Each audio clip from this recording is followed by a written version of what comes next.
আসসালামু আলাইকুম রহমতুল্লাহ। বাংলাদেশ আসলে মানবতার দৃষ্টি বা দৃষ্টান্ত স্থাপন করেছে।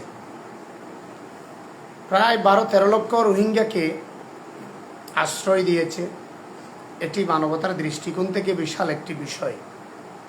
তবে দীর্ঘদিন এই রোহিঙ্গা সংকট সমাধান না হওয়া এটি আরেকটি বিপজ্জনক। তবে এই রোহিঙ্গা সংকট সমাধান বাংলাদেশের একার পক্ষে সম্ভব না।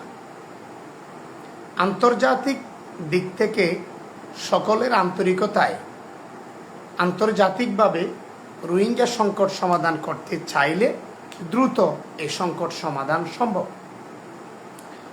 আমরা সীমান্ত নিরাপত্তা নিয়ে নানান হুমকি এবং আতঙ্কের মুখে রয়েছে। বিশেষ করে রোহিঙ্গা সংকট শুরু হওয়ার পর থেকে বাংলাদেশ মিয়ানমার সীমান্তে সর্বপ্রথম রোহিঙ্গার সাথে মিয়ানমারের মিলিটারি সরকার তথা জান্তা সরকারের নিপীড়ন নির্যাতনে বাস্তবচ্যুত হয়ে বাংলাদেশে রোহিঙ্গারা আসে। নাফ নদী লালে লাল হয়ে যায়। বাংলাদেশের অসংখ্য জেলেরা মাছ ধরতে পারেনি, অনেক দিন রোহিঙ্গাদের লাশ দেখতে পেয়েছে, রক্তাক্ত নাফ নদী দেখতে পেয়েছে। এতে করে আস্তে আস্তে রোহিঙ্গারা 13 লাখের বেশি ছড়িয়ে গেছে। সব দিকে চিন্তা করে বাংলাদেশ সরকার বা বাংলাদেশের স্থানীয় জনগণ, বিশেষ করে উকিয়া টেকনাফের জনগণরা আগ্রহ করে বৃষ্টির মাঝেও তাদেরকে স্থান দিয়েছে। তখন উকিয়া টেকনাফে আস্তে আস্তে গঠিত হয়েছে 34টি রোহিঙ্গা ক্যাম্প। এনজিও আইএনজিও আসার আগে রোহিঙ্গাদেরকে স্থানীয়রা জায়গা দিয়েছে এবং সারা বাংলাদেশের প্রত্যেকটা মানুষ রোহিঙ্গাদের জন্য সাহায্য সহযোগিতা নিয়ে এগিয়ে এসেছিল। এ কথা সকলের মনে আছে। যে যতটুকু পারে অর্থ দিয়ে সহযোগিতা করেছে, কেউ বস্ত্র দিয়ে সহযোগিতা করেছে, কেউ নানান দিকে যে যেভাবে পারে সহযোগিতা করেছে।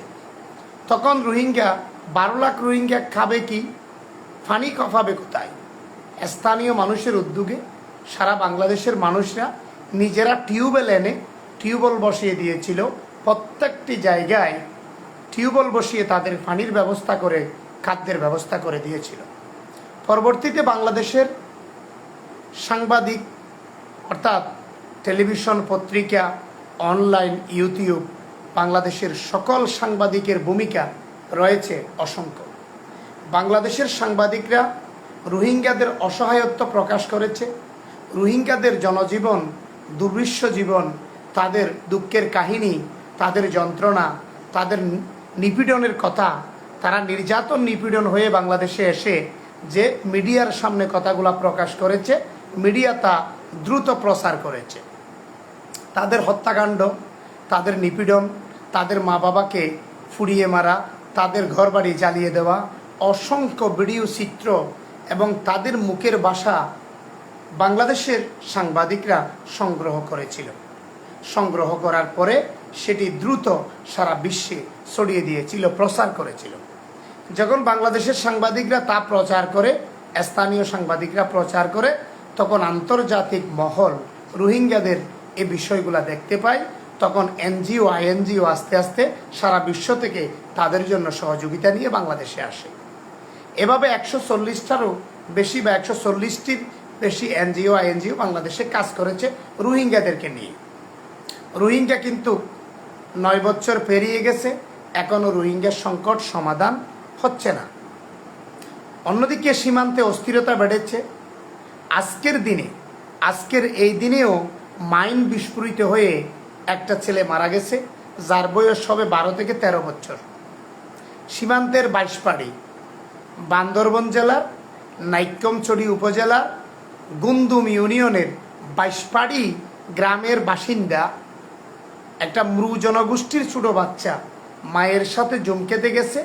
মা জুম খেতে যাওয়ার কাছে যখন জুম খেতে কাজ করতেছে, ওখানে পরিত্যক্ত একটি বিস্ফোরক ছিল, যে পরিত্যক্ত ওখানে মাইনটা পেয়েছে।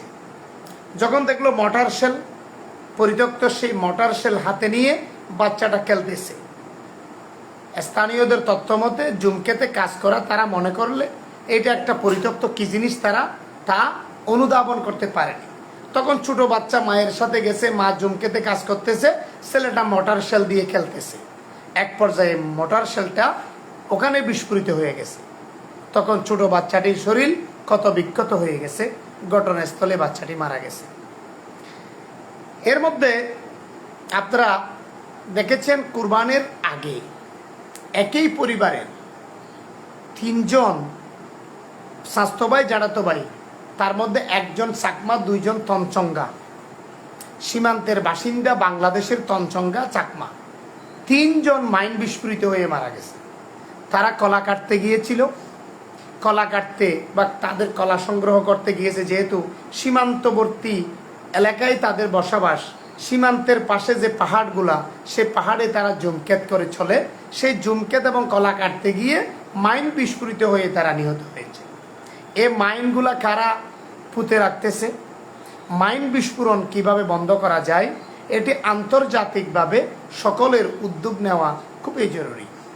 কারণ বাংলাদেশ মিয়ানমার সীমান্তের কাঁটাতারের বেড়া থাকলেও অনেক সময় কাঁটাতারের বেড়ার এই পাশে no man's land, zero line যাকে বলা হয়, এই আন্তর্জাতিক সীমানার মধ্যে বিদ্রোহী গোষ্ঠী বা মিয়ানমারের সশস্ত্র সংগঠন আরাকান আর্মিরা এসে মাইন ফুতে রাখে। অনেক সময় মটার শেল এভাবে নিক্ষেপ করে থাকে। বিভিন্ন জায়গায় মটার শেলগুলা তারা ফেলে দিয়ে রাখে, যাতে করে বাংলাদেশের কোনো জেলে গেলে বা রোহিঙ্গারা গেলে ফুটে। এখন মিয়ানমারের নিপীড়ন শুরু হয়েছিল জান্তা সরকার। জান্তা সরকারের নিপীড়ন নির্যাতনকে বাংলাদেশে 13 লাখ রোহিঙ্গা চলে আসার পর ওই পারে রোহিঙ্গাদের ফেলে আসা জায়গাগুলা নতুন করে দখলে নিয়েছে আরাকান আর্মিরা। এটি আরাকান আর্মিদের পূর্ব পরিকল্পনা ছিল। রোহিঙ্গাদেরকে তারা নানান কলা কৌশলে মিয়ানমার সরকারকে হাত করে, মিয়ানমার সরকারের মাধ্যমে আরাকান আর্মির নানান কৌশলে তারা কিন্তু আগে মিয়ানমার সরকারের মাধ্যমেই রোহিঙ্গাদেরকে নিপীড়ন, নির্যাতন, নিধন শুরু করেছে, যাকে রোহিঙ্গা নিধন বলে। এই রোহিঙ্গা নিধন শুরু করে তারা তাদের কৌশল মতে রোহিঙ্গাদেরকে আগে বাংলাদেশে বিতাড়িত করেছে। করার পরে যখন রোহিঙ্গাদের ঘর বাড়ি সেই জায়গাগুলো খালি হয়ে গেছে, আরাকান আর্মিরা নতুন কৌশলে সেখানে পা দিয়ে রোহিঙ্গাদের ঘর বাড়িগুলো নতুন করে দখলে নিয়েছে এবং মিয়ানমার সরকারের সাথে তারা তুমুল যুদ্ধ শুরু করেছে। মিয়ানমার সরকার তখনই বুঝে এসেছে যে রোহিঙ্গাদেরকে বিতাড়িত করার পিছনে আরাকান আর্মির একটি গোপন শক্তি কাজ করেছে। আরাকান আর্মি নানান কৌশলে মিয়ানমার সরকারকে উস্কানি দিয়ে রোহিঙ্গাদেরকে বিতাড়িত করে আরাকান নামক জায়গাটি খালি করেছে। বিশেষ করে ইতিহাসের সাক্ষী মতে আরাকানের রাসিডং, বুসিডং, মন্ডু জেলা, আকিয়াব জেলা, এই জেলাগুলোর মধ্যে রোহিঙ্গাদের সবচাইতে বেশি রোহিঙ্গা মুসলিমদের বসবাস। সেখানে 30 লাখের বেশি রোহিঙ্গা মুসলিমরা বসবাস করত। তাদের পূর্বপুরুষ সেখানেই জন্ম, তারা মিয়ানমারেই জন্ম, মিয়ানমারেরই তারা বাসিন্দা। যুগ যুগ ধরে ইতিহাস সাক্ষ্য দিচ্ছে রোহিঙ্গাদের 56 জন রাজা আরাকান শাসন করেছে। আরাকান 56 জন রাজা 500 বছরের বেশি সময় আরাকানকে মুসলমানরা শাসন করেছে। ইতিমধ্যে ব্রিটিশরা যখন আরাকান শাসন করেছে, তখন ব্রিটিশদের আমলে এসে আরাকানটা রোহিঙ্গারা হারিয়েছে নানানভাবে। যখন নানান কলা কৌশলে আবারও রোহিঙ্গাদের হাত থেকে আরাকানের ক্ষমতাটা মিয়ানমার সরকারের হাতে চলে যায়, জান্তা সরকারের হাতে চলে যায়, তখন ব্রিটিশরাও রোহিঙ্গাদেরকে মিয়ানমারের সাথে মিলিয়ে দেয়। মিয়ানমার হচ্ছে বৃহৎ এক রাষ্ট্র, আরাকান তাদের মাত্র একটি ছোট্ট প্রদেশ বা রাজ্য। এই আরাকানটি মূলত রোহিঙ্গাদেরই বসবাস বা রোহিঙ্গা মুসলিমদেরই বেশি বসবাস ছিল। আরাকানকে কেউ আরাকান হিসেবে চিনে, আর কেউ রাকাইন হিসেবে চিনে। যেহেতু সেখানে রাকাইন জনগোষ্ঠীরও বসবাস, মুসলিমদের বসবাস বেশি। রাকাইন জনগোষ্ঠী যারা বসবাস করে, ইতিহাসের সাক্ষী মতে এই আরাকানে বসবাসরত রাকাইনরা বিভিন্ন অঞ্চল থেকে গেছে, যেমন ভারতের ত্রিপুরা, আসাম, এভাবে মিজোরাম, এই সমস্ত এলাকা থেকে রাকাইন জনগোষ্ঠীরা মিয়ানমারে গিয়ে বসবাস শুরু করেছে। সেখানে তারা মুসলিমদের সাথে বসবাস করে, তারাও সেখানে রাখাইন অঞ্চল গড়ে তুলেছে। তবে তাদের কৌশল আগে থেকে ভিন্ন ছিল। মিয়ানমার সরকারের যারা বার্মিজ অরিজিনাল বা বাস্তবে যারা বার্মিজ, তারা আবার রাখাইন নয়। রাখাইন হচ্ছে যারা মিয়ানমারের আরাকান রাজ্যে বসবাস করে, তারাই হচ্ছে রাখাইন। আরাকান রাজ্যে যে মুসলিমরা বসবাস করে তারা আরকানি মুসলিম। তো আরকান রাজ্যে এটি ইতিহাস থেকে আমরা যতটুকু পেয়েছি সেখানে বলছে আরাকানে বসবাসরত মুসলিমদের সাথে রাখাইন জনগোষ্ঠী বসবাস করেছে। কিন্তু রাখাইন জনগোষ্ঠীরা সরাসরি মিয়ানমারের বাসিন্দা নয়, তারা বিভিন্ন অঞ্চল থেকে সেখানে বাসা মক্কি চেপে গিয়েছে। অনেকেই আঞ্চলিকে বলে তাদেরকে বাসা মক, অর্থাৎ তারা বেশে সেখানে গিয়েছে, বেশে উঠে গিয়েছে, সেখানে তারা রাখাইন অঞ্চল গড়ে তুলেছে। সেখানে তাদের বসতি স্থাপন হওয়ার পরে তাদের বিভিন্ন কলা কৌশলে তারা আরাকান আর্মি নামের একটি সশস্ত্র গোষ্ঠী তারা গঠন করেছে।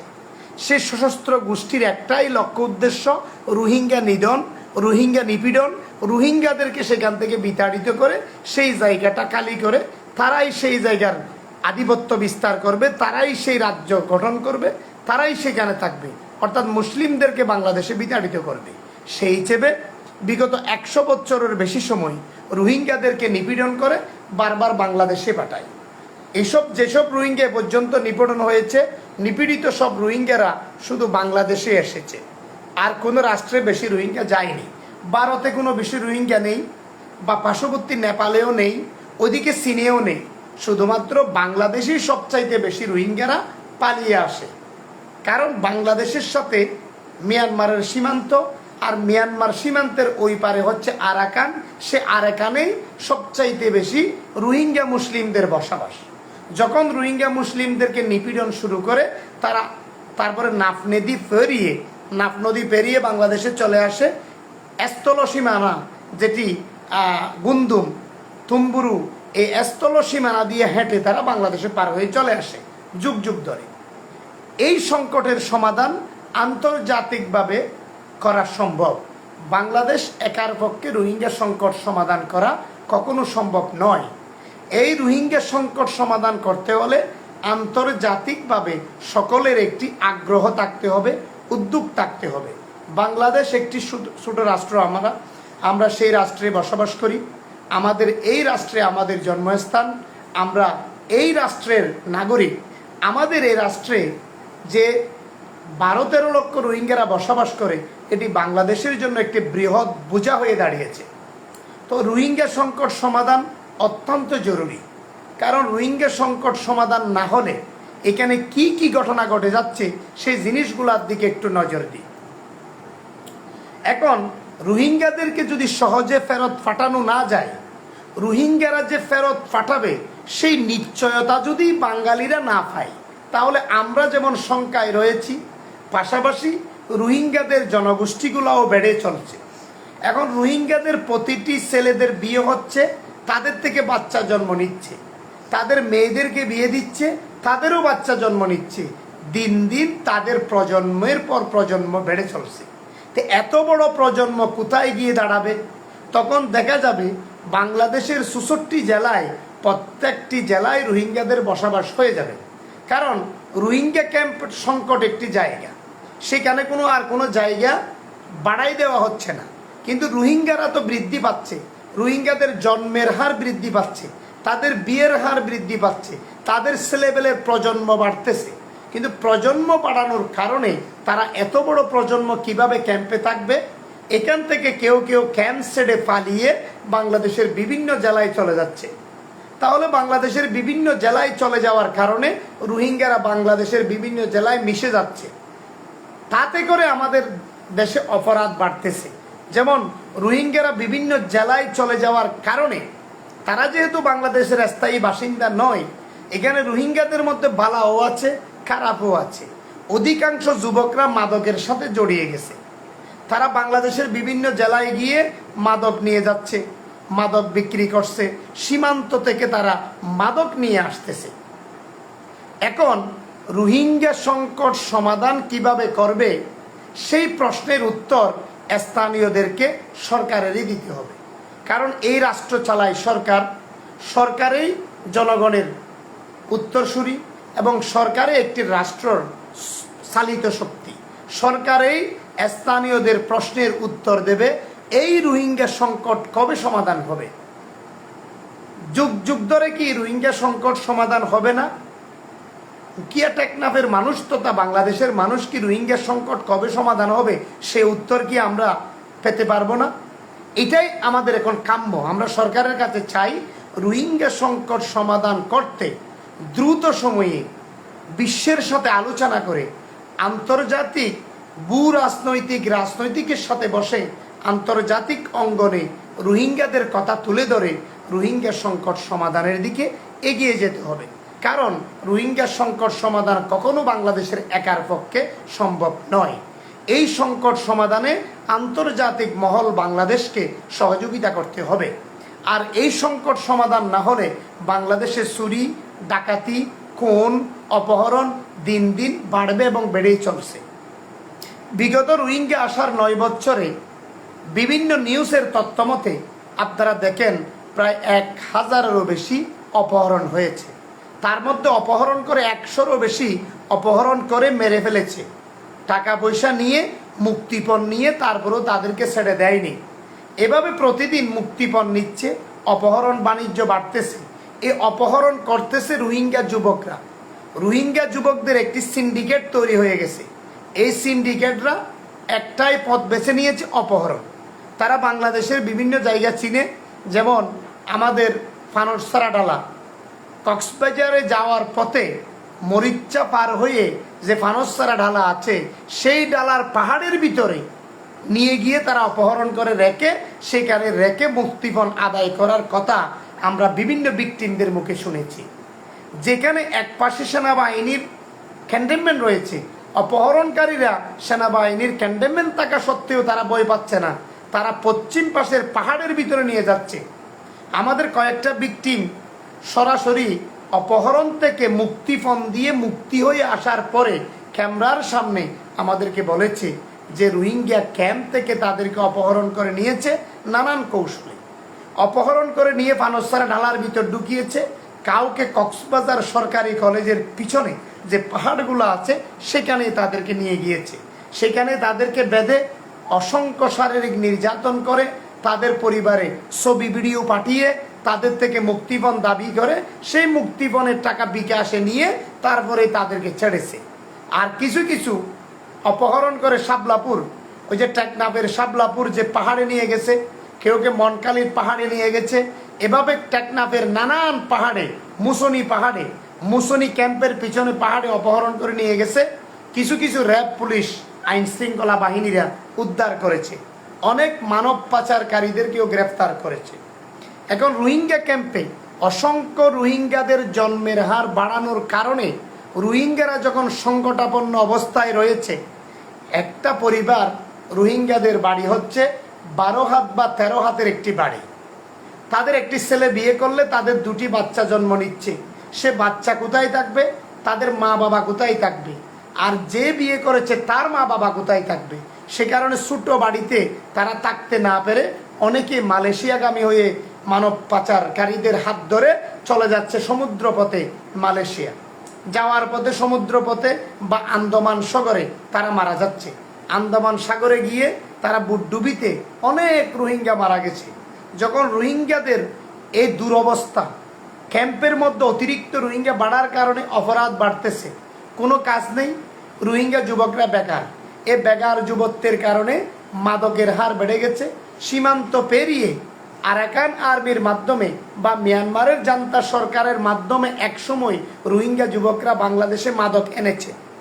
এখন আরাকান আর্মি সেখানে আছে, মিয়ানমারের জান্তা সরকারকে হটিয়ে এখন সীমান্তের অধিকাংশ জায়গায় এখন দখল নিয়েছে আরাকান আর্মি নামের সশস্ত্র সন্ত্রাসী সংগঠন, যারা মিয়ানমারের কোনো সরকারি সংগঠন নয়, বিদ্রোহী একটি সংগঠন। সেই সংগঠনের একমাত্র আয়ের উৎস হচ্ছে ইয়াবা মাদক, আইস, গরু। তারা বাংলাদেশে গরু পাচার করে, বাংলাদেশে ইয়াবা পাচার করে, বাংলাদেশে আইস পাচার করে। এসব কর্মকাণ্ডে তারা রোহিঙ্গা যুবকদেরকে ব্যবহার করতেছে। তো রোহিঙ্গা যুবকদেরকে ব্যবহার করে এই অর্থগুলা তারা আয় করে, সেটা দিয়ে তারা অবৈধ অস্ত্র এবং অবৈধ গোলাবারুদ কিনে তারা মিয়ানমারের বিরুদ্ধে লড়াই চালাচ্ছে। আরাকান আর্মি নামের মগবাগিরা, রোহিঙ্গাদের ভাষায় তাদের মগবাগি বলে। আরাকান আর্মির সকল সদস্য হচ্ছে তারা বুদ্ধ ধর্মাবলম্বী মগ। তারা মগ হচ্ছে রাখাইন জনগোষ্ঠী। যারা মিয়ানমারের বাস্তব যারা মগ আছে তারা কোনো আরাকান আর্মিতে নেই।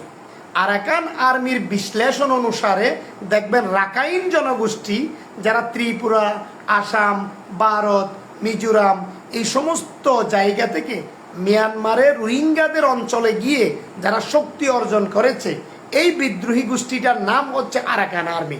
তারা বাংলাদেশে মাদক পাচার করে, আইস পাচার করে, রোহিঙ্গা যুবকদেরকে ব্যবহার করে। রোহিঙ্গা যুবকদেরকে ব্যবহার করে এইসব মাদকের টাকা দিয়ে তারা মিয়ানমারের বিরুদ্ধে যুদ্ধ চালাচ্ছে আর বাংলাদেশে মাদক প্রবেশ করাচ্ছে। আর বাংলাদেশের লোকজন মাদকাসক্ত হচ্ছে, আমাদের সমাজ নষ্ট হয়ে যাচ্ছে, আমাদের যুব সমাজ ধ্বংসের দিকে। আমাদের বাংলাদেশের যুব সমাজের হাতে হাতে এখন ইয়াবা হয়ে গেছে। উকিয়া টেকনাফের অসংখ্য ইয়াবা সিন্ডিকেট তৈরি হয়ে গেছে। মিয়ানমার বাংলাদেশ সীমান্তের এই পারে স্থানীয় যুবকরা রোহিঙ্গা যুবকদের সাথে মিশে তারা এখন মাদকের সাথে যুক্ত হয়ে গেছে। মানব পাচার, মাদক পাচারের সাথে তারা যুক্ত হয়ে গেছে। এখন স্থানীয় গণমাধ্যম কর্মী, স্থানীয় সচেতন মহল, স্থানীয় রাজনীতিবিদ এখন মানব পাচারকারী বা ইয়াবা পাচারকারীদের বিরুদ্ধে কথা বলার সাহসও পাচ্ছে না। কারণ মাদক কারবারিদের হাতে এত বেশি টাকা হয়ে গেছে, কোনো সচেতন ব্যক্তি যদি তাদের বিরুদ্ধে কথা বলে তারা তাদেরকে টার্গেট করে বসে। এখন সাংবাদিকদেরকে টার্গেট করে বসে। এই কারণে মানব পাচার এবং মাদক পাচারের বিরুদ্ধেও কথা বলা যাচ্ছে না সরাসরি।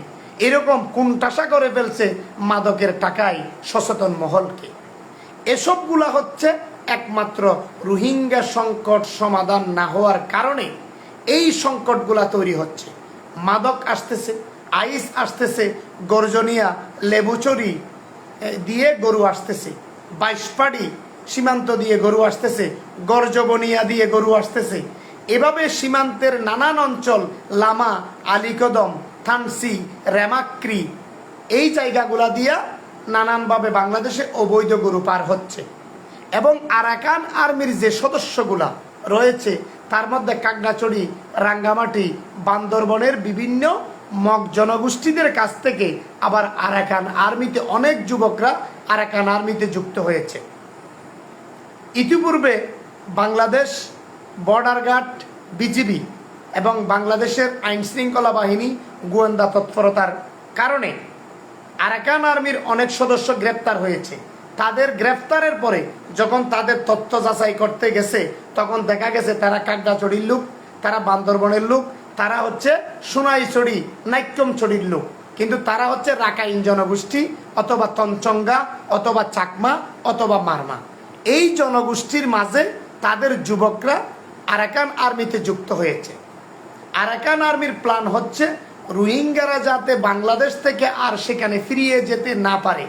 এখন নাফ নদীর ওই পারে সরাসরি তারা গুলি চালায় এবং সীমান্তের বিভিন্ন জায়গায় তারা মাইন পুঁতে রেখেছে যাতে করে রোহিঙ্গা জনগোষ্ঠীরা নিজ দেশে ফিরিয়ে যেতে না পারে। রোহিঙ্গা কোনো যুবক যাতে নিজ দেশে গোপনে যেতে না পারে, তারা সীমান্তের নানান জায়গায় মাইন পুঁতে রেখেছে। এভাবে তারা এই রাজ্যটি দখলে বসেছে। নানানভাবে এই আমাদের জেলেদেরকে ধরে নিয়ে যাচ্ছে আরাকান আর্মিরা। পাশাপাশি রোহিঙ্গা যুবকদের হাতে অস্ত্র তুলে দিয়েছে আরাকান আর্মিরা। সেই রোহিঙ্গা যুবকদের একটি ভিডিও চিত্র আপনারা কিছুদিন আগে দেখেছেন, হয়তো স্বল্প দিন আগে, মাত্র দুদিন আগে নাফ নদীর বাংলাদেশ সীমান্তের এই পারে সরাসরি নাফ নদীর কাছা থেকে বাংলাদেশের অংশ থেকে আমাদের এক জেলের একটি ডিঙ্গি নৌকা, মাছ মারার নৌকা, সরাসরি সশস্ত্র অবস্থায় লুঙ্কি পড়া হাতে অস্ত্র, একটি লুঙ্কি পড়া অস্ত্র নিয়ে বুট, ফিশিং বুট দিয়ে এসে আমাদের জেলেদের বুট নিয়ে গেছে এবং অস্ত্র উঁচিয়ে গুলির ভয় দেখিয়ে বাংলাদেশ এর জেলেদের ডিঙ্গি নৌকা তারা নিয়ে গেছে। এখানে প্রশ্নবিদ্ধ হয়েছে বিজিবির দায়িত্ব নিয়ে। সেখানে যারা বিজিবি দায়িত্বপ্রাপ্ত রয়েছে স্থানীয় অনেকে বিজিবির দোষ দিয়ে বলেছে ওখানে শত শত লোক উপস্থিত ছিল, বিজিবিরা উপস্থিত ছিল, কেন এই জেলেদের ধরে নিয়ে যাওয়া, জেলেদের ডিঙ্গি নৌকা দলে নিয়ে যাওয়া কেন ঠেকাতে পারছে না, এ বলে অনেকে বিজিবির দোষ দিয়েছে, আমরা দেখেছি। কিন্তু সীমান্ত নিরাপত্তা একটি বিশাল বিষয়। এই রোহিঙ্গা যুবক লঙ্গি পড়া, অস্ত্র নিয়ে বাংলাদেশের এপারে এসে জেলে ধরে নিয়ে যাওয়া, এদেরকে তৈরি করতেছে আরাকান আর্মিরা।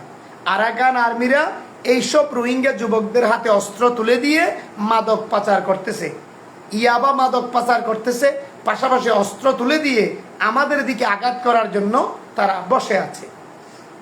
রোহিঙ্গাদের সকল যুবক আবার আরাকান আর্মিকে পছন্দ করে না। রোহিঙ্গাদের মধ্যে যারা মানব পাচারকারী, যারা মাদক কারবারি, যারা ইয়াবা পাচারকারী, এরাই কিন্তু আরাকান আর্মির সাথে যুক্ত। রোহিঙ্গাদের শিক্ষিত যুবক রয়েছে, রোহিঙ্গাদের জেনারেশন শিক্ষিত রয়েছে, দেশ বিদেশে অনেক রোহিঙ্গাদের শিক্ষিত যুবক রয়েছে। তারা কিন্তু আরাকান আর্মিকে পছন্দ করে না, কারণ তারা নিজ দেশে ফিরে যেতে তারা আগ্রহ তাদের অন্তরে রয়েছে। কিন্তু তারা এখন নিজ দেশে ফিরে যেতে পারছে না, কারণ রোহিঙ্গাদের ফেলে আসা জায়গাগুলো এখন আরাকান আর্মি দখলে নিয়েছে। সেখানে মিয়ানমারের কোনো সরকার বর্তমানে সেখানে নেই। সে কারণে এখন আরাকান আর্মির দখলে হওয়াতে এখন সেখানে জান্তা সরকার না থাকাতে রোহিঙ্গা যুবকদেরকে ব্যবহার করে, যারা মাদক কারবারি, মানব পাচারকারী, রোহিঙ্গাদের যে খারাপ যুবকগুলাকে ব্যবহার করে বাংলাদেশে মাদক ঢুকিয়ে দিচ্ছে। পাশাপাশি উকিয়া টেকনাফের অনেক স্থানীয় যুবকরা মাদকের সাথে জড়িত হয়ে গেছে। এই সংকটগুলা দিন দিন বাড়তেছে কি কারণে? একমাত্র রোহিঙ্গা সংকট সমাধান না হওয়ার কারণে আমাদের মাঝে এই অসুবিধাগুলা তৈরি হচ্ছে। সরকার চাইলে আন্তর্জাতিক মহলের সাথে বসে, জাতীয় সংঘের মহাসচিব বাংলাদেশে এসেছে, জাতীয় সংঘের সাথে বসে দ্রুত রোহিঙ্গা সংকট সমাধানের জন্য সরকার নতুনভাবে উদ্যোগ নিতে পারে। আমরা স্থানীয়রা, স্থানীয় গণমাধ্যম কর্মীরা, স্থানীয় সচেতন ব্যক্তিরা সরকারের কাছে অনুরোধ জানাবো, আন্তর্জাতিক ভূ রাজনৈতিক এবং আন্তর্জাতিক আলোচনার মাধ্যমে আন্তর্জাতিকভাবে এই রোহিঙ্গা সংকট সমাধান সম্ভব। কিন্তু বাংলাদেশের একার পক্ষে রোহিঙ্গা সংকট সমাধান কখনো সম্ভব না। এখন রোহিঙ্গারা এখানে থাকতেছে, জেনারেশন বাড়তেছে, অপরাধ বাড়তেছে, রোহিঙ্গা সংকটের সমাধান হচ্ছে না। আরাকান আর্মিরা মাইন্ড ফুতে রাখতেছে। সবচাইতে দুঃখের একটি বিষয় আপনাদেরকে বলি আজকে লাইভে। বিগত কুরবানের 2 দিন আগে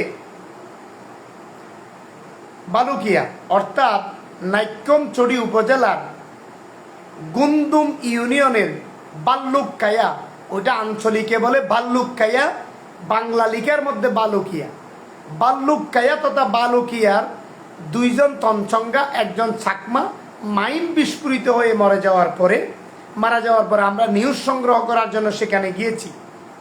তঞ্চঙ্গা পরিবার থেকে আমরা সাক্ষাৎকার নিয়েছি, তারা কোথায় গিয়ে মাইন বিস্ফোরিত হয়েছে, কিভাবে মৃত্যুবরণ করেছে, সেই কথাগুলো আমরা তাদের থেকে রেকর্ড করেছি ভিডিও আকারে। তখন দেখেছি আরাকান আর্মির কোনো দোষ একটা সীমান্তের তঞ্চঙ্গা এবং চাকমা জনগোষ্ঠী যারা আছে তারা একটা আরাকান আর্মির দোষ তারা দেয়নি। বড় আফসোসের বিষয় যে আরাকান আর্মিরা বাংলাদেশ সীমান্তকে অস্থিতিশীল করে তুলেছে। বাংলাদেশের ভূখণ্ডের এই পারে জিরো লাইনে তারা মাইন ফুতে রাখতেছে, মর্টার শেল নিক্ষেপ করতেছে। অনেক সময় মর্টার শেল বাংলাদেশের এপারে নিক্ষেপ করে রাখতেছে, বিভিন্ন জঙ্গলের ভিতরে মর্টার শেল নিক্ষেপ করে বসাই রাখছে। সীমান্তের ওই পার থেকে কাঁটাতারের বেড়ার ওই পার থেকে মর্টার শেল বাংলাদেশের এই পারে মেলা দিয়ে বিভিন্ন জঙ্গলের মধ্যে রেখেছে, যাতে করে বাংলাদেশের কোনো বাসিন্দা বা সীমান্তের বাসিন্দারা বা রোহিঙ্গারা যাতে ওই দিক দিয়ে গেলেই ফুটে, এটাই তাদের লক্ষ্য উদ্দেশ্য। যেখানে আরাকান আর্মির ফুতে রাখা মাইন বিস্ফোরিত হয়ে 3 জন চাকমা জনগোষ্ঠী মারা গেছে, একটা চাকমা জনগোষ্ঠীও আরাকান আর্মির দোষ দেয়নি। আপনারা আমার কমেন্টটা দেখেন, আপনারা আমাদের ওই নিউজ, যেদিন বাংলাদেশের 1 জন চাকমা 2 জন তঞ্চঙ্গা যখন মাইন বিস্ফোরিত হয়ে মারা গেছে, তখন আমরা সেখানে গিয়ে একটা ভিডিও তৈরি করেছি, নিউজ তৈরি করেছি, ভিডিও নিউজ। আমাদের ভিডিও নিউজের নিচে প্রায় 500 মতো কমেন্ট এসেছে। সেই কমেন্টগুলো একে একে পরে দেখেন। ওখানে যে চাকমারা মিনিমাম 300 থেকে 350 চাকমা যুবকরা কমেন্ট করেছে।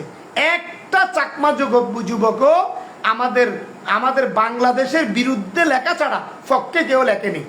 সবাই বাংলাদেশের আইন শৃঙ্খলা বাহিনীর বিরুদ্ধে লিখেছে, বিজিবির বিরুদ্ধে লিখেছে এবং রোহিঙ্গাদের বিরুদ্ধে লিখেছে, আমাদের বিরুদ্ধে লিখেছে। তারা একবারও নিজেদেরকে বাঙালি প্রমাণ করেনি। আমার বড় আফসোস লেগেছে, বাংলাদেশে বসবাস করে তাদের দেশপ্রেম নেই, আমাদের ভূখণ্ডের প্রতি তাদের কোনো প্রেম নেই, বাংলাদেশের প্রতি তাদের কোনো প্রেম নেই। তারা সেখানে আমাদেরকে সেটেলার বাঙালি লিখেছে। আপনি আমার কমেন্টগুলো পড়ে দেখেন, আমি অনেক কমেন্ট স্ক্রিনশট দিয়ে রেখেছি। আমাদেরকে লিখতেছে সেটেলার বাঙালি, সেটেলার বাঙালিরাই ফুতে রেখেছে মাইন। কত বড় আফসোসের বিষয়, যেখানে বিভিন্ন নিউজ পত্র পত্রিকায় দেখতেছেন আরাকান আর্মিরা বাংলাদেশের জেলেদেরকে বারবার ধরে নিয়ে যাচ্ছে এবং নাক নদী পেরিয়ে আরাকান আর্মির অস্ত্র নিয়ে এসে অনেক জেলেদেরকে ধরে নিয়ে গেছে, যেগুলা বিভিন্ন সময় তাদের সাথে বৈঠক করে বা গোপনে আলোচনা করে আমাদের বিজিবিরা তাদেরকে ফেরত এনেছে।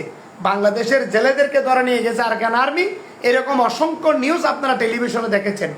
অসংখ্য জেলেদেরকে ধরে নিয়ে গেছে, সেই জেলেদেরকে বিজিবিরা ফেরত এনেছে, এরকম অসংখ্য নিউজ টেলিভিশন এবং পত্রিকায় রয়েছে।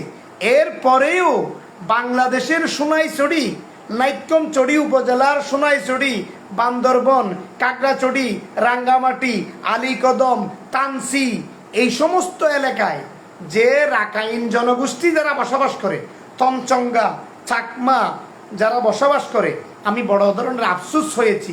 সবাই কিন্তু খারাপ না, এখানে অধিকাংশ রোহিঙ্গা যুবকরা, বেশিরভাগই রোহিঙ্গা যুবকরা আরাকান আর্মির পক্ষে লিখেছে।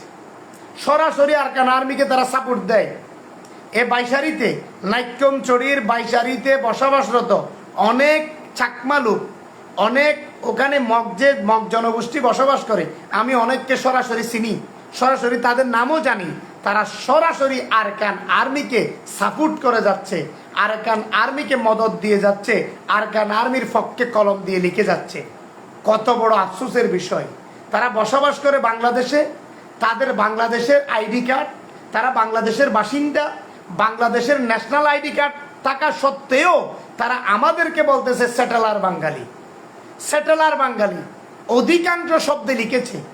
আমি বড় দুঃখ পেয়েছি তাদের এই কমেন্টগুলো দেখে। আমার মনে হয়েছে তাদের মধ্যে এক বিন্দু পরিমাণ বাংলাদেশের প্রতি কোনো প্রেম নেই, বাংলাদেশের প্রতি তাদের কোনো দেশপ্রেম নেই।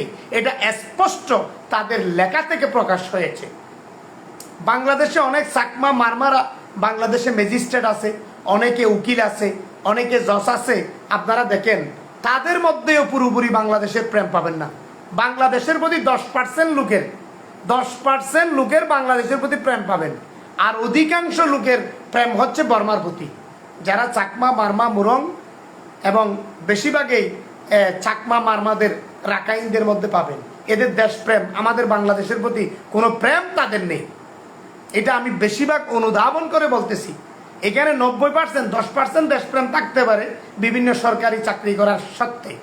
আপনারা দেখেছেন অগাস্টিনা চাকমা, শান্তু লারমার নাতনি অগাস্টিনা চাকমা জাতীয় সংঘের অধিবেশনে বসে বাংলাদেশের বিরুদ্ধে কথা বলতেছে, বাংলাদেশের সেনাবাহিনীর বিরুদ্ধে কথা বলতেছে।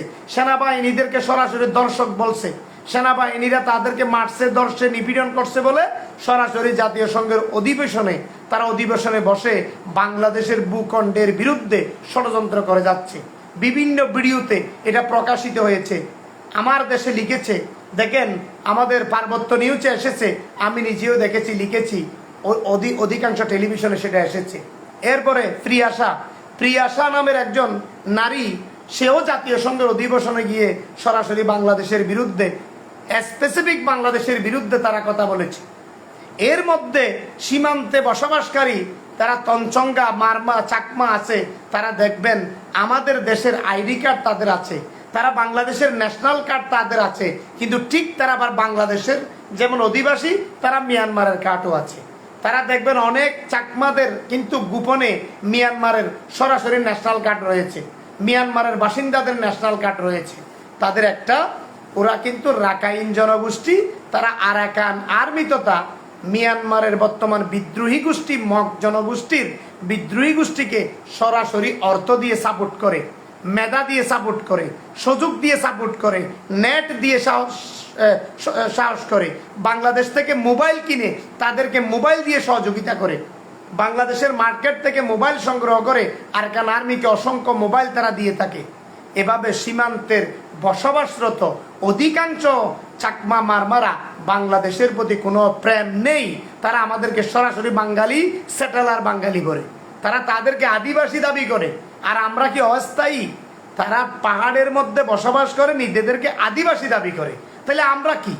আমরা বাংলাদেশে জন্ম, বাপদাদা বাংলাদেশে জন্ম, এই ভূখণ্ড আমাদের, এই রাষ্ট্র আমাদের, তাহলে এই রাষ্ট্রের বসবাসকারী সকল বাঙালিরাই আদিবাসী। কিন্তু তারা তাদেরকে আদিবাসী দাবি করে, আমাদেরকে সেটেলার বাঙালি লিখে। কত বড় বিষয়! আমার কমেন্টগুলো পড়ে আসেন আপনারা। আমার এই কুরবানের 2 দিন আগে যে নিউজটা আমি করেছি, যে তঞ্চঙ্গা 3 জন মাইন বিস্ফোরিত হয়ে মারা গেছে, সেখানে বিজিবিরা উপস্থিত ছিল, পুলিশ উপস্থিত ছিল। আমি যখন নিউজ সংগ্রহ করতে গেছি, তখন নিউজ সংগ্রহ করে এসে নিউজটা পাবলিশ করেছি। প্রায় 3 লাখ না 3.5 লাখ লোক সেই নিউজটা দেখেছে। সেই নিউজের মধ্যে 350 থেকে 400 লোক কমেন্ট করেছে সরাসরি আরাকান আর্মির পক্ষে। যেই তঞ্চঙ্গারা মারা গেছে তাদের আত্মীয় স্বজনরা একবারও আরাকান আর্মির দোষ দেয়নি। তারা বারবার বাঙালিদের দোষ দিচ্ছে। তারা রোহিঙ্গারা সীমান্তে গিয়ে নাকি রোহিঙ্গারা মাইন ফুতে রেখেছে। কমেন্টে লিখতেছে সীমান্তে গিয়ে রোহিঙ্গারা বলে মাইন ফুতে রেখেছে। কত আফসোসের বিষয়! কমেন্টের মধ্যে এই তঞ্চঙ্গা এবং মারমা জনগোষ্ঠীর লোকজন লিখতেছে। এই জন্য সীমান্তে বসবাসরত সকল তঞ্চঙ্গা, মারমা, এদেরকে গোয়েন্দা নজরদারি জরুরি। তাদের প্রতি বাংলাদেশ সরকারের কঠোর নজরদারি এবং গোয়েন্দা নজরদারি জরুরি। তারা আরাকান আর্মিকে সরাসরি সহযোগিতা করে এবং আরাকান আর্মিকে তারা একেবারে পূর্ণাঙ্গ সাপোর্ট দিয়ে যায়। তাদের মোবাইলগুলো দেখেন, তারা মিয়ানমারের গান শুনে। তাদের মোবাইলগুলো দেখবেন, যারা মারমা চাকমা আছে তাদের মোবাইলগুলো দেখবেন, তারা মিয়ানমারের লেখা লিখে। তাদের লেখার মধ্যে সবগুলো মক লেখা, অর্থাৎ মিয়ানমারের ভাষাই তারা লিখবে।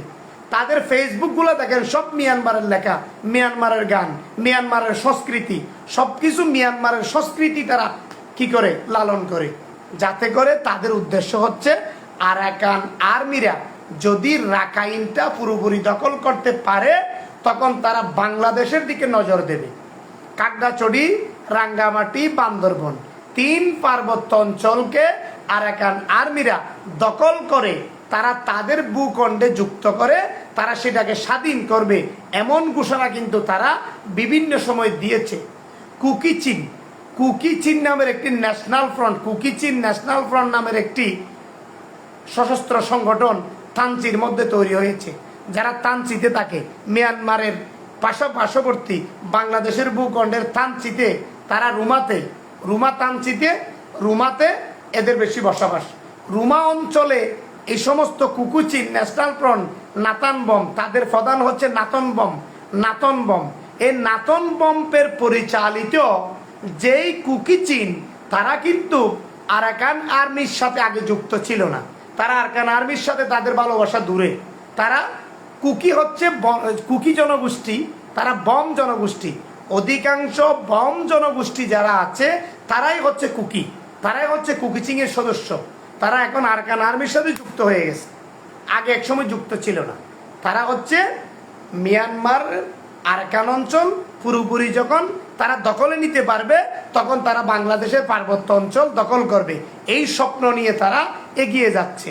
এবং বাংলাদেশে বসবাসরত চাকমা, মারমা যারা আছে তাদেরকে আরাকান আর্মিরা গোপন বর্ষা দিয়ে রেখেছে।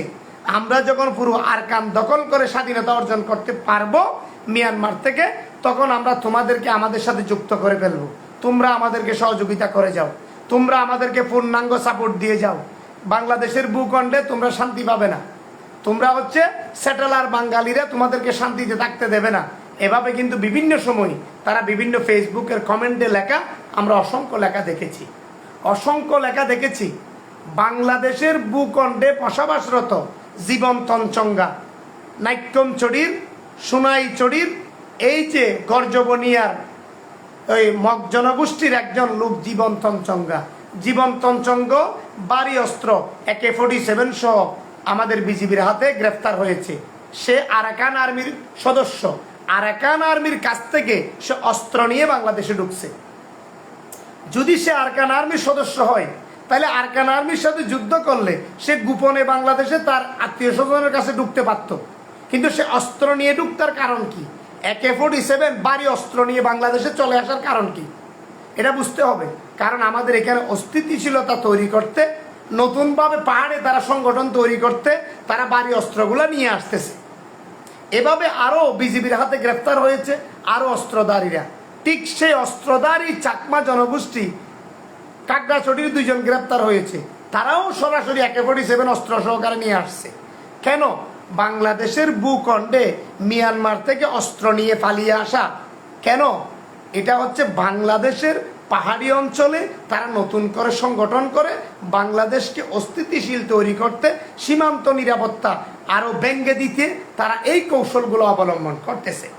তো আমাদের বাংলাদেশ মিয়ানমার সীমান্তের দিকে আন্তর্জাতিক মহলের গুরুত্ব দিতে হবে, সরকারের গুরুত্ব দিতে হবে, সরকারের এদিকে নজর দিতে হবে। বাংলাদেশের ভূখণ্ডে যাতে করে মিয়ানমারের বিদ্রোহী সন্ত্রাসী সংগঠন আরাকান আর্মি যাতে করে বাংলাদেশের কোনো জেলেদেরকে ধরে নিয়ে যেতে না পারে, বাংলাদেশের ভূখণ্ডে যাতে তারা প্রবেশ করতে না পারে, এই দিকে তাদেরকে অ্যাকশনে যেতে হবে। কারণ মিয়ানমারের আরাকান আর্মি কোনো মিয়ানমারের কোনো সংগঠন নয়, আরাকান আর্মি কোনো মিয়ানমারের সরকারি বাহিনী নয়। তো আরাকান আর্মির মতো একটা বিদ্রোহী সশস্ত্র সন্ত্রাসী যদি আমাদের নাফ নদীতে এসে আমাদের জেলেদেরকে ধরে নিয়ে যেতে পারে, এর চেয়ে দুঃখের বিষয়, এর চেয়ে সীমান্তের অনিরাপদের বিষয় আর কিছু হতে পারে না। কারণ এদের কোনো জবাবদেহি নেই।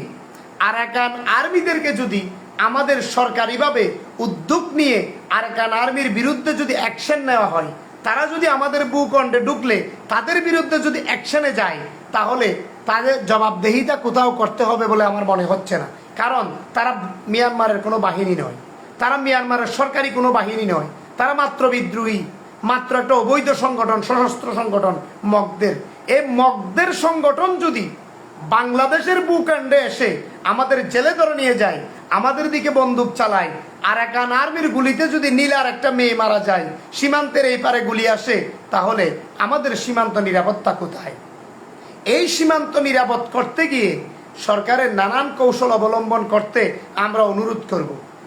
সশস্ত্র সংগঠন আরাকান আর্মির মতো কোনো সন্ত্রাসী সংগঠনের লোক যাতে নাফ নদী দখল দিতে না পারে, নাফ নদীতে যাতে তারা চলে আসতে না পারে, এদিকে অ্যাকশনে যেতে হবে। না হয় এই নাফ নদীর রক্ষা করা কঠিন হয়ে পড়বে। আরাকান আর্মিরা যেভাবে বাংলাদেশের ভূখণ্ডে আসতেছে অন্যায়ভাবে, এটা আন্তর্জাতিক সীমানা লঙ্ঘন, আন্তর্জাতিক আইন লঙ্ঘন, আন্তর্জাতিক সীমানা লঙ্ঘন করে আমাদের দেশে আসা কত বড় অপরাধ। সে অপরাধের দৃষ্টিকোণ দিয়ে আন্তর্জাতিক মহলে আলোচনা করে তাদের বিরুদ্ধে অ্যাকশনে যাওয়া খুব জরুরি বলে মনে করি। অন্যদিকে মিয়ানমার সরকার এখন রোহিঙ্গা সংকট সমাধানে কিভাবে যাবে? রোহিঙ্গা সংকট সমাধান করতে মিয়ানমারের সাথে দ্রুত আলোচনা করে আরাকান আর্মিদের বিরুদ্ধে আন্তর্জাতিকভাবে উদ্যোগ নিতে হবে। কারণ আন্তর্জাতিকভাবে যদি মিয়ানমারের বিদ্রোহী আরাকান আর্মির বিরুদ্ধে কোনো পদক্ষেপ নেওয়া না হয়, তাহলে আরাকান আর্মিরা মিয়ানমারে রোহিঙ্গাদের বসতিগুলা তারা দখল করে নিয়েছে। এখন রোহিঙ্গারা যাবে কোথায়? রোহিঙ্গারা যেখানে ফেরত যাবে, যেখানে ফিরিয়ে যাবে, যেখানে তাদের বাড়িভিটাই যাবে, সেই বাড়িভিটা তো এখন আরাকান আর্মির দখলে। তো আরাকান আর্মির দখলে হলে এখন মিয়ানমারে কিভাবে তারা ফিরে যাবে? ফিরে যাবে কোথায়? থাকবে কোথায়? সেজন্য আরাকান আর্মির বিরুদ্ধে আন্তর্জাতিক মহলে আলোচনা এবং এই মিয়ানমার সরকারের সাথে আলোচনা, কারণ মিয়ানমার সরকারের সাথে বাংলাদেশ সরকার বসার যুক্তি রয়েছে। যেহেতু আমরা পার্শ্ববর্তী রাষ্ট্র, আমরা তাদের মিয়ানমার আমাদের পার্শ্ববর্তী রাষ্ট্র, আমরা মিয়ানমারের পার্শ্ববর্তী রাষ্ট্র, আমরা একে অপরের সহযোগী রাষ্ট্র হিসেবে যদি মিয়ানমারের সাথে আলোচনা করে আরাকান আর্মিদের বিরুদ্ধে কোনো পদক্ষেপ নেওয়া খুবই জরুরি। কারণ আরাকান আর্মিরা রাখাইন জনগোষ্ঠী, তারা অরিজিনাল কোনো মিয়ানমারের বাসিন্দা না, তারা কোনো মিয়ানমারের সরাসরি বাসিন্দা না, তারা বাংলাদেশের বিভিন্ন ভূখণ্ড যেমন তারা লক্ষ্য বস্তু বানাচ্ছে, সেভাবে মিজোরাম, আসাম, ভারতের ত্রিপুরা থেকে এসে তারা মিয়ানমারে বসবাস স্থাপন করে রাখাইন জনগোষ্ঠী গঠন করে তারা একদিকে বাংলাদেশের পার্বত্য অঞ্চলকে লক্ষ্যবস্তু বানাচ্ছে, অন্যদিকে রোহিঙ্গাদেরকে ফেলে আসা ওই জায়গাগুলা তারা দখলে নিয়ে রাষ্ট্র গঠন করতে তারা উদ্যোগ হয়ে যাচ্ছে। সেজন্য আমাদের উচিত এই আরাকান আর্মির বিরুদ্ধে অ্যাকশনে যাওয়া, আরাকান আর্মির বিরুদ্ধে কঠিন থেকে কঠিন পদক্ষেপ নেওয়া, আরাকান আর্মির বিরুদ্ধে যাতে করে আমাদের কোনো জেলে মারা না যায়, যাতে করে মিয়ানমারের আরাকান আর্মির ফুতে রাখা মাইন বিস্ফোরণে যাতে বাংলাদেশিদের প্রাণ না যায়, তাদের মোটর সেলে যাতে করে সীমান্তের কোনো লোক অনিরাপদ না হয়, সীমান্তবাসীরা যাতে আতঙ্কে থাকতে না হয়, এই জন্য বাংলাদেশ সরকারের দ্রুত পদক্ষেপ নেওয়া জরুরি। এই সমস্ত আরাকান আর্মিতে যারা যুক্ত আছে, আরাকান আর্মিকে কারা সহযোগিতা করে যাচ্ছে, কারা রসদপাতি দিয়ে যাচ্ছে, বাংলাদেশের যে সমস্ত সুরা কারবারিরা ইয়াবা এনে আরাকান আর্মিকে টাকা দিয়ে শক্তিশালী করতেছে, তাদের বিরুদ্ধে অ্যাকশনে যেতে হবে। বাংলাদেশে যে সমস্ত সুরা কারবারিরা সরাসরি আরাকান আর্মির থেকে অবৈধ আইস ইয়াবা এনে তাদেরকে টাকা দিয়ে তাদেরকে শক্তিশালী করতেছে, ওই সমস্ত মাদক কারবারিদের বিরুদ্ধে সরকারের অ্যাকশনে যাইতে হবে। এই সমস্ত যদি আরাকান আর্মিরা বাংলাদেশের থেকে খাদ্য বস্ত্র নিতে না পারে, অর্ধেক আরাকান আর্মি কোণঠাসা হয়ে যাবে। তারা একমাত্র শক্তিশালী হচ্ছে কি জন্য? বাংলাদেশে আইস দিয়ে, ইয়াবা দিয়ে কোটি কোটি মিলিয়ন ডলার টাকা নিয়ে তারা বাংলাদেশ থেকে রসদপাতি কিনে মিয়ানমারের বিরুদ্ধে যুদ্ধ চালাচ্ছে। অন্যদিকে তারা ভারতের মিজোরাম, আসাম, ত্রিপুরা ওই সমস্ত জায়গা থেকেও তারা খাদ্য ঢুকাচ্ছে, রসদপাতি ঢুকাচ্ছে, এদিকে বাংলাদেশ থেকেও রসদপাতি ঢুকাচ্ছে। তো তারা যদি বাংলাদেশ থেকে রসদপাতি ঢুকাতে না পারে, তারা যদি মিজোরাম, আসাম থেকে রসদপাতি ঢুকাতে না পারে, তারা যদি বাংলাদেশে অবৈধ আইস ইয়াবা বিক্রি করতে না পারে, অবশ্যই আরাকান আর্মি নামের এই সশস্ত্র সন্ত্রাসী গোষ্ঠীগুলো কোণঠাসা হয়ে যাবে। তাদেরকে কোণঠাসা করা জরুরি, না হয় আমাদের দেশের ভূখণ্ড রক্ষা করা কঠিন হয়ে পড়বে।